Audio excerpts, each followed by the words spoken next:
ॐ गणपतये नमः। मा सरस्वत्यै नमः। श्रीदेवाधिदेव महादेवाय नमः। इष्टदेवी महिषासुरमर्दिनी नमः। श्री वृंदावन बाके बिहारी नमः। श्री सद्गुरु चरण कमलेभ्यो नमः।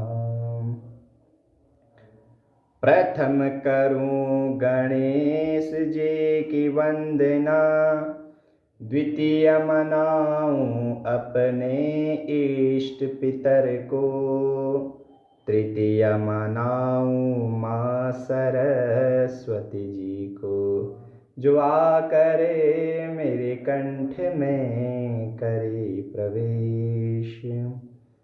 भवानी शंकरौ वंदे पार्वती परमेश्वरौ, याभ्यां विना न पश्यन्ति सिद्धः स्वान्तस्तमीश्वरम्। गुरुर्ब्रह्मा गुरुर्विष्णु गुरुर्देवो महेश्वरः, गुरु साक्षात् परं ब्रह्म तस्मै श्री गुरवे नमः। परम मंगलमय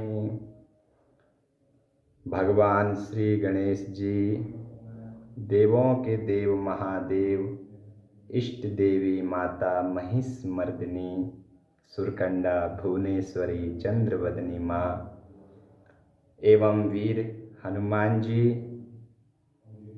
33 कोटि देवी देवताओं के दिव्य चरणों में व्यास जी का कोटि कोटि वंदन। और जिन माता बहनों का, युवा बाल वृद्धजनों का बड़ा ही स्नेह हमें मिल रहा है और जो बहुत प्रेम भाव अपना कमेंट के माध्यम से व्यक्त कर रहे हैं, उनका मैं हृदय से आभार व्यक्त करता हूँ। समय का अभाव रहता है, व्यस्तता बहुत ज़्यादा है, प्रातःकाल मुझे समय नहीं मिल पाया और अभी भी यज्ञ चल रहा है, लेकिन उसके मध्य कि मुझे कुछ न कुछ परमात्मा के विषय में भक्तजनों को ज्ञान कराना चाहिए, जितना मुझे सद्गुरु भगवान की कृपा से प्राप्त है। इस बात को ध्यान रखते हुए आज जो विषय है, भोलेनाथ को कैसे प्रसन्न किया जाए और भोलेनाथ की महिमा के विषय में। प्यारे बंधुओं, महादेव के विषय में तो किसी की भी शक्ति सामर्थ्य नहीं है कि वो कुछ बोल पाए, लेकिन जो भगवत अनुग्रह से हमें ज्ञान प्राप्त है, शास्त्रों में, पुराणों में, वेदों में जिनकी कुछ महिमा को हम जान पाए हैं, हमें ज्ञान प्राप्त हुआ है और हमारी बुद्धिमता के अनुसार भगवान भोलेनाथ का जितना मुझे ज्ञान प्राप्त है, कुछ क्योंकि समय तो नहीं है इतना ज़्यादा, शिव पुराण में तो चलो 4 घंटे बोलने का अवसर मिल जाता है, तब 11 दिनों तक बोलते रहते हैं, लेकिन कम शब्दों में आपका भी ज़्यादा समय ना जाए वीडियो में और हमारा भी समय बच जाए, तो इस बात को भी ध्यान देते हुए और बाबा के चरणों में आज बड़ा सुंदर, मेरे तो इष्ट हैं शंकर भगवान, तो इष्ट हैं इसीलिए शायद उत्तराखंड के जिस स्थान पर रुद्रप्रयाग में केदारनाथ भगवान का मंदिर है, वहीं इस दासानुदास का जन्म हुआ है। तो ये तो कृपा ही है बाबा भोलेनाथ की, और केदारनाथ के चरणों में प्रणाम करते हुए आज की बड़ी सुंदर बाबा की महिमा बताता हूँ। करे पूरे गौरम करुणावतारम, संसारसारं भुजगेन्द्रहारं सदा वसन्तं हृदयारविन्दे भवं भवानी सहितं नमामि भवं भवानी सहितं नमामि। बोलो शंकर भगवान की जय, केदारनाथ महादेव की जय। खुद को राख लपेटे फिरते बाबा औरों को देते धन धान, और देवों के हित विष पिया है नीलकंठ को कोटि प्रणाम बाबा, नीलकंठ को मेरा प्रणाम। तो महादेव से जो हमें श्रवण कर रहे हैं YouTube चैनल के माध्यम से, उनके सुखमय दीर्घ आयु की कामना हम करते हैं। और कल मैंने गणेश परमात्मा के विषय में बहुत कम समय में बहुत कुछ बता दिया। आज भी कम समय में ही बहुत कुछ बताने जा रहा हूँ। जैसे दूध में घी होता है लेकिन दिखाई नहीं देता है, और दूध से ज़्यादा महंगा घी होता है क्योंकि तत्व है उसके अंदर ही विराजमान। ऐसे ही मैं निवेदन करना चाहूँगा, आप जो चीज़ श्रवण कर रहे हैं उस विषय में अगर आपको कुछ पूछना है, जैसे कल गणेश जी की महिमा बताई, तो आपके मन में कोई भी प्रश्न चल रहा हो आप कमेंट में लिख सकते हैं। मैं बताऊंगा, मुझे ज्ञान होगा, ये मेरा अहंकार है, लेकिन मैं कोशिश करूंगा। कल किसी भ्राताश्री ने बड़ा सुंदर प्रश्न कर दिया फेसबुक के माध्यम से कि गोपी गीत के अंतिम श्लोक यत्ते सुजात चरणम में कौन सा छंद है। तो मुझे ज्ञान नहीं था, लेकिन हमारे मित्र हैं बहुत सुंदर, भारतीय सेना में धर्म गुरु पद से अलंकृत हैं। नाम तो मैं उनका नहीं बताऊंगा क्योंकि सार्वजनिक नाम लेना शोभा नहीं देता है।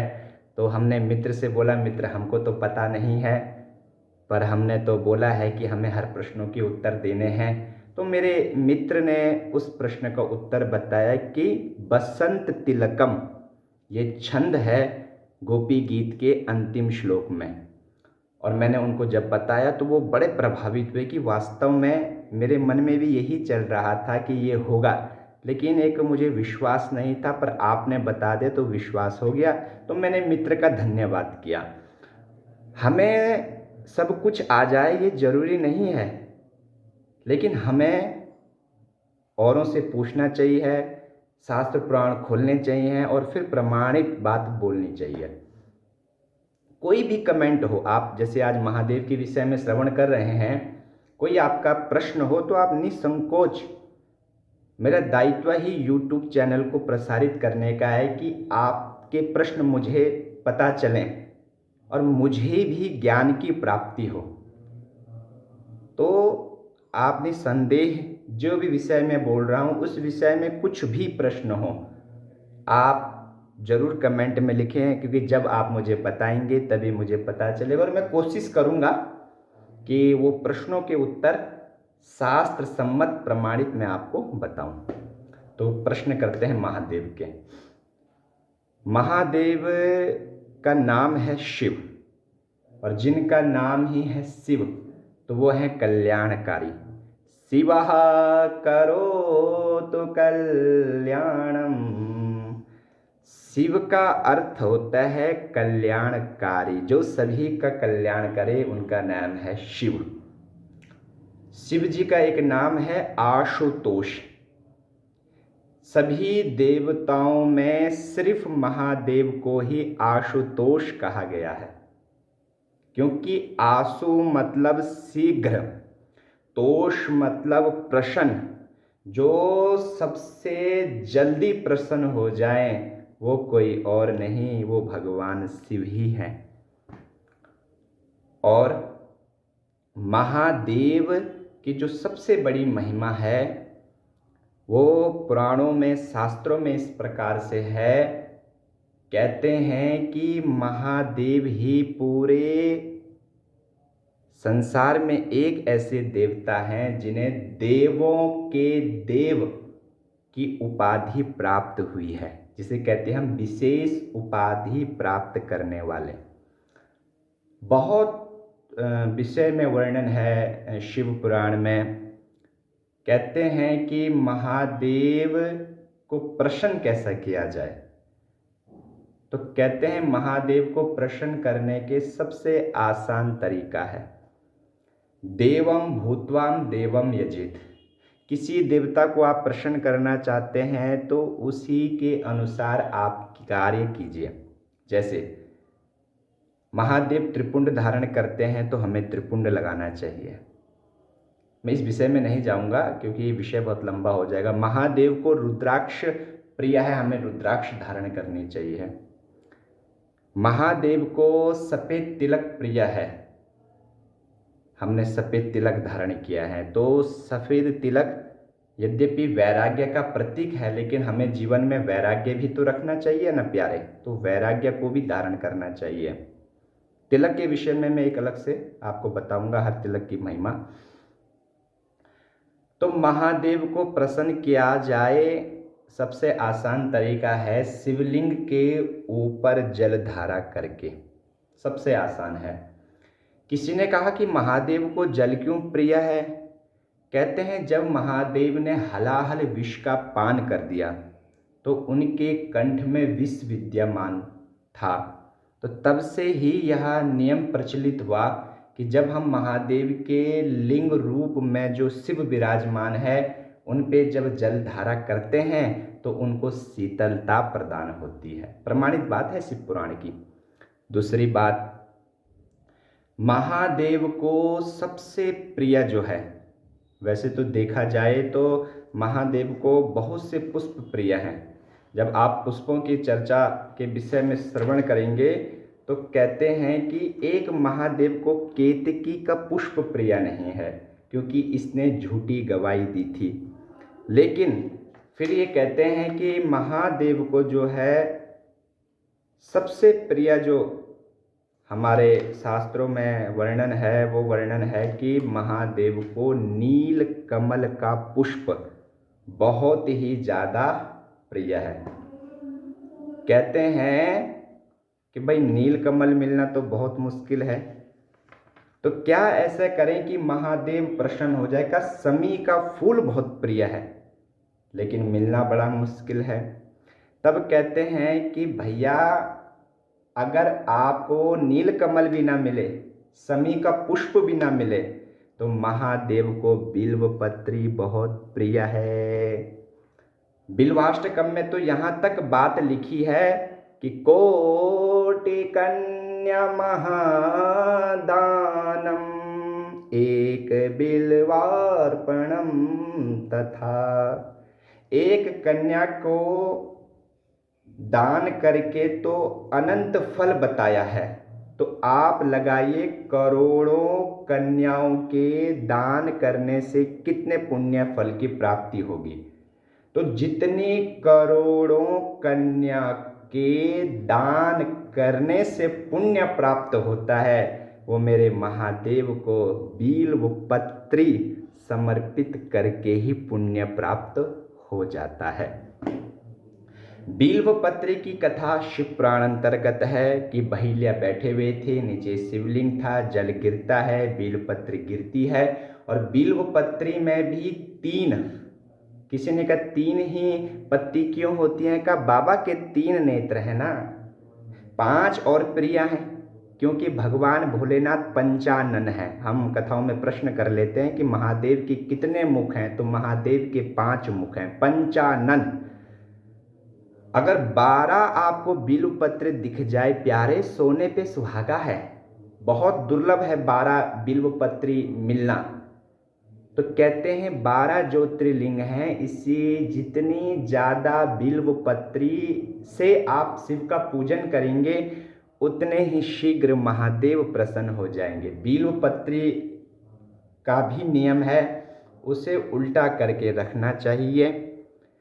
खंडित बिल्वपत्री नहीं रखनी चाहिए है, 3, 5, 12 रखनी चाहिए है बिल्वपत्री।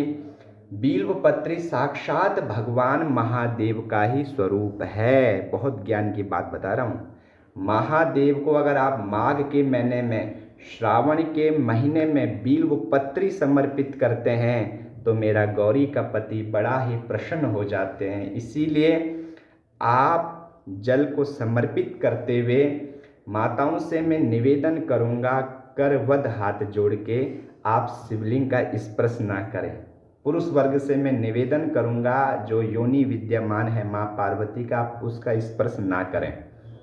शास्त्रों में इसकी अनुमति नहीं है। आप दूर से ही जल धारा कीजिए, दुग्ध धारा कीजिए, वो आप कार्य कर सकते हैं, लेकिन आप शिवलिंग स्पर्श ना करें। पुरुष वर्ग माता की योनि स्पर्श ना करें, इस बात का भी ध्यान देंगे। अब किसी ने कहा कि बिल्वपत्री कब तोड़ें, उसका भी एक नियम होता है, क्योंकि ऐसा नहीं कि हमने बिल्वपत्री जो है असमय में ही तोड़ दी, उससे भी भगवान जो है प्रसन्न नहीं होते हैं। तो बिल्वपत्री के विषय में भी बड़ा सुंदर बताया है कि किस दिन बिल्वपत्री समर्पित करनी चाहिए, क्योंकि बिल्वपत्री को समर्पित करके जो है महादेव बड़े ही प्रसन्न हो जाते हैं। तो बिल्वपत्री के विषय में जो है बड़ा सुंदर आप नित्य क्रम में भी देख सकते हैं। 126वें नंबर के पृष्ठ में बताया है कि बिल्वपत्री चतुर्थी तिथि हो, अष्टमी तिथि हो, नवमी तिथि हो, चतुर्दशी हो, अमावस्या हो, संक्रांति हो। कई लोग सोमवार के दिन ही बिल्वपत्र तोड़ देते हैं ना, बिल्कुल नहीं। सोमवार के दिन, संक्रांति के दिन, अमावस्या तिथि, चतुर्दशी तिथि, नवमी तिथि, अष्टमी तिथि को बिल्वपत्र नहीं तोड़ने चाहिए। लेकिन महादेव को बिल्वपत्र बहुत प्रिय हैं, तो इन तिथियों से एक दिन पूर्व, रविवार के दिन बिल्वपत्री तोड़ दीजिए, तृतीया के दिन तोड़ दीजिए, सप्तमी के दिन तोड़ दीजिए, आप त्रयोदशी के दिन भी तोड़ दीजिए, लेकिन पूर्णमासी के दिन भी तोड़ दीजिए। ये नियम है उसका, हमें नियम ही नहीं पता, हम जब मर्जी आए चले गए, बिल्वपत्र तोड़ दिया और महादेव को प्रिया लगती है ये तो पता है, लेकिन कब नहीं तोड़ना चाहिए ये प्रिया, ये बात हमें पता नहीं है। बिल्वपत्र ना मिले तो कहते हैं जिन्होंने बिल्वपत्र चढ़ाए हैं। देखो मेरे महादेव को बिल्वपत्र कितने प्रिय हैं। उन बिल्वपत्र को आप धोकर भी और दोबारा शिवलिंग में उन्हें रखेंगे, और कभी भी बिल्वपत्र और तुलसी दल बासी नहीं माने जाते हैं। बहुत ज्ञान की चर्चा है ये। बिल्वपत्र और तुलसी कभी भी बासी नहीं माने जाते हैं। बिल्वपत्र को आप धोइए और दोबारा नहीं, तिबारा नहीं, चतुर्थ नहीं, पंच नहीं, जितनी बार हो आपकी इच्छा आप बिल्वपत्र चढ़ा सकते हैं। बाबा उसे सहजता से स्वीकार कर लेते हैं। तो मैंने विषय बताया प्रसन्न करने का, शिवलिंग के ऊपर जल की धारा, और दूसरा मैंने जो विषय आपको बताया कि महादेव को बिल्वपत्र सबसे प्रिय है, और केतकी का पुष्प ना चढ़ाएं, क्योंकि केतकी ने झूठी गवाही दी थी, इसीलिए बाबा ने श्राप दिया था हम तुम्हें ग्रहण नहीं करेंगे। लेकिन केतकी ने क्षमा याचना करी, कहा तुम मंडप के बहाने हमारे शिव पुराण के ऊपर तो रहोगे, लेकिन हमें आप प्रिय नहीं हो। तो ध्यान देंगे इस विषय में कि केतकी का पुष्प नहीं चढ़ाएंगे। दूसरी बात, महादेव को कभी भी गाजर, कभी भी अनार ना चढ़ाए। कई लोगों को हम देखते हैं शिवलिंग में अनार दे देते हैं और गाजर दे देते हैं। महादेव को गाजर और अनार प्रिय नहीं है। ये किन्हें प्रिय हैं ये हम आगे आपको चर्चा बताएंगे। और एक और विषय मैं आपको बता दूं कि महादेव को, कहीं मैं बालिकाओं से पूछा कि हमें अच्छे वर के लिए महादेव की उपासना करनी चाहिए। मैंने कहा महादेव सब देने में समर्थवान है। एक इष्ट को अगर हम पूजते हैं तो वो इष्ट हमें सुंदरता भी देगा, हमें यश भी देंगे, कीर्ति भी देंगे, मान सम्मान भी देंगे, ज्ञान भी देंगे, तो वो सब देने में समर्थवान हैं। तो मैं उनसे कहता हूँ लेकिन हर देवता को अपना अपना विषय मिला है। किसी ने कहा तुम्हारी आंख बड़ी अच्छी है, तो उस आंख के देवता की कृपा है। आपके कान अच्छे हैं, वो कर्ण के देवता की कृपा है। आपके जो है हर चीज़ अच्छी है, तो हर एक का देवता है। कभी मैं इस विषय में गरुड़ पुराण का प्रसंग है, मैं बताऊंगा किस अंग के कौन से देवता हैं, लेकिन यहाँ मेरी वीडियो बहुत लंबी हो जाती है, इतना ज़्यादा ठीक नहीं है बताना, क्योंकि समय निकलता जाता है। तो जो मैंने विषय पकड़ा है कि बालिकाओं को सुंदर वर के लिए महादेव को प्रसन्न नहीं करना चाहिए, उनको तो भगवती की उपासना करनी चाहिए। जो विषय मैं आपको कल बताऊंगा कौन सी देवी की उपासना करनी चाहिए। विद्या कामस्तु गिरिशम, अगर हमारे मन में कामना है कि हम विद्वान बने, इसीलिए काशी के सुप्रसिद्ध विद्वान होते हैं क्योंकि वो मेरे बाबा की नगरी में रहते हैं, काशी नगरी में रहते हैं। अगर विद्वान बनना है तो महादेव के चरणों में जाओ, आपका विद्वत्ता सबसे श्रेष्ठ होगी, क्योंकि महादेव का विषय है विद्या देने का। किस देवता का कौन कौन सा कार्य है भाई, जिस देवता की जो पास विशेषता उसके पास जाओ ना। सूर्य के पास जो हमें मिलना है वो सूर्य जी की उपासना कीजिए, चंद्रमा से जो हमें प्राप्त होना है चंद्रमा की उपासना कीजिए। एक एक देवता के विषय में मैं आगे आपको बताऊंगा, लेकिन जो बालिकाएं महादेव को प्रसन्न करके मन में कामना करती हैं कि सुंदर वर मिले, मिल जाएगा, हम मना नहीं करते हैं। लेकिन मैं कहना चाहूँगा कि महादेव से सोर्स ना लगाते हुए आप सोर्स लगाइए कात्यायनी से, आप लगाइए गौरी से, वो कल मैं चर्चा करूँगा, स्पष्ट होगी बात। महादेव को सबसे प्रिय व्रत कौन सा है, तो का प्रदोष व्रत, जो संतान के प्राप्ति के लिए किया जाता है, और उसमें भी भाद्रपद में शनि प्रदोष का व्रत रख के जिनकी संतान नहीं है उन्हें संतान सुख प्राप्त होता है। ये बात शिव महापुराण में स्वयं महादेव ने माँ भगवती को बताई है, तो ये बात भी स्पष्ट हो गई है। महादेव की मंदिर की आधी परिक्रमा करनी चाहिए। हम कई बार पूछ लेते हैं, कई लोग पूरी परिक्रमा करते पर नहीं, जब महादेव के मंदिर में जाओ तो अर्ध प्रदक्षिणाम महादेवा, आधी परिक्रमा घूम के, जहाँ पर जो है नाली सी बनी होती है दूध के लिए, पानी के लिए, आप वहाँ पर तक पहुँचो और फिर वहाँ से बैक होकर पीछे से आप घूम के आ जाओ। पूरी परिक्रमा करने का विधान शास्त्रों में नहीं है, अर्ध प्रदक्षिणा, आधी परिक्रमा महादेव की करनी चाहिए। तो कितनी ज्ञान की बातें मैंने आपको बता दी हैं। और एक जो विशेष महादेव के है कि आप महादेव की निष्काम भाव से, माघ का महीना आने वाला है, माघ के महीने में आप बिल्वपत्र समर्पित करें, माघ का महत्व सुने। और श्रावण तो भोले बाबा को जो है प्रिय है ही, तो ज़्यादा मैं ना बोलते हुए महादेव को जल, बिल्वपत्री, महादेव को जो है केतकी का पुष्प न चढ़ाएं, अनार गाजर न चढ़ाएं, और शिवलिंग का माताएं पुरुष योनि का स्पर्श ना करें। सोमवार इसीलिए प्रिय है क्योंकि ससुर ने श्राप दिया, चंद्रमा को तुम्हें अपनी सुंदरता से प्रेम है। चंद्रमा ने सोमनाथ में जाकर करोड़ों शिवलिंग बनाए, सोम है नाम, और उन्हीं के नाम पर ये वार भगवान भोलेनाथ को प्रिय है, इसीलिए सोमवार का जो है व्रत भी किया जाता है, और सोमवार को महादेव का पूजन भी किया जाता है। शीश में धारण किया, आप अमावस्या में घटते चले जाओगे आते आते, और चंद्रमा में पूर्ण हो जाओगे, ये हम आपको वरदान देते हैं। ऐसे भोलेनाथ बहुत ही दयालु हैं, बड़े ही कृपालु हैं, और बहुत धनवान है। आप शिव पुराण सुनेंगे जब ना, तो बड़ा सुंदर वर्णन है कि पार्वती और उनके जो वहाँ पे, तो बड़ा सुंदर भाव बन जाता है। भाव तो खैर यहाँ पर भी बन रहा है, लेकिन एक मन में है कि समय ज़्यादा ना हो, और ऊपर भी यज्ञ चल रहा है, और यज्ञ में मुझे बहुत बड़ा दायित्व मिला है, उस दायित्व को भी मुझे देखना है। लेकिन त्र्यंबकम यजामहे का मंत्र का जाप करते हुए, और कोई भी कमेंट हो आप तुरंत नीचे लिख दें, मैं उस विषय में आपको जरूर बताऊँगा। भोलेनाथ से संबंधित आज का वो विषय रहेगा।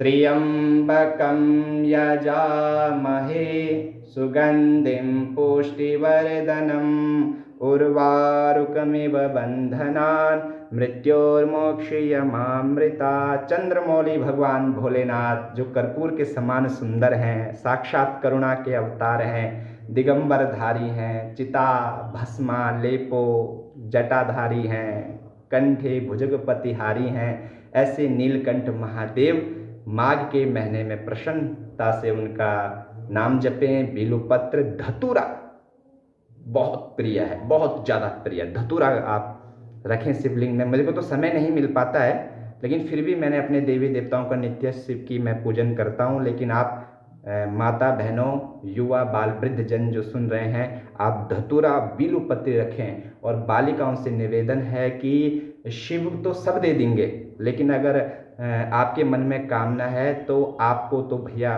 पार्वती जी से और कात्यायनी से सोच लगाने पड़ेगी उत्तम वर की प्राप्ति के लिए। तो वो ज़्यादा ना बोलते हुए शिव संबंधी कोई भी प्रश्न हो आप कमेंट में लिख सकते हैं, उसको मैं अवश्य आपको बताऊंगा। आप सभी की सुखमय दीर्घमय की कामना करता हूँ। आपका प्रेम हमारे प्रति बना रहे और खूब आप औरों को भी अवगत कराएं, आपके माध्यम से और भी इस बात को श्रवण करें और उनका भी जो है ज्ञान बढ़े। यही आप सभी की शुभकामना है, दीर्घ आयु है की कामना करता हूँ। हर हर महादेव शंभो। कल माता के विषय में चर्चा करेंगे, दुर्गा माता के विषय में, और लगभग मेरी वीडियो 25 मिनट तक बनेगी। इससे आपको ज्ञान मिलेगा। आप अन्य कार्य भी करते रहे घर का और इसे भी सुनते रहें तो निश्चित ही आपका ज्ञान बढ़ेगा, ऐसे मेरे को पूर्ण विश्वास है। हर हर महादेव शंभो।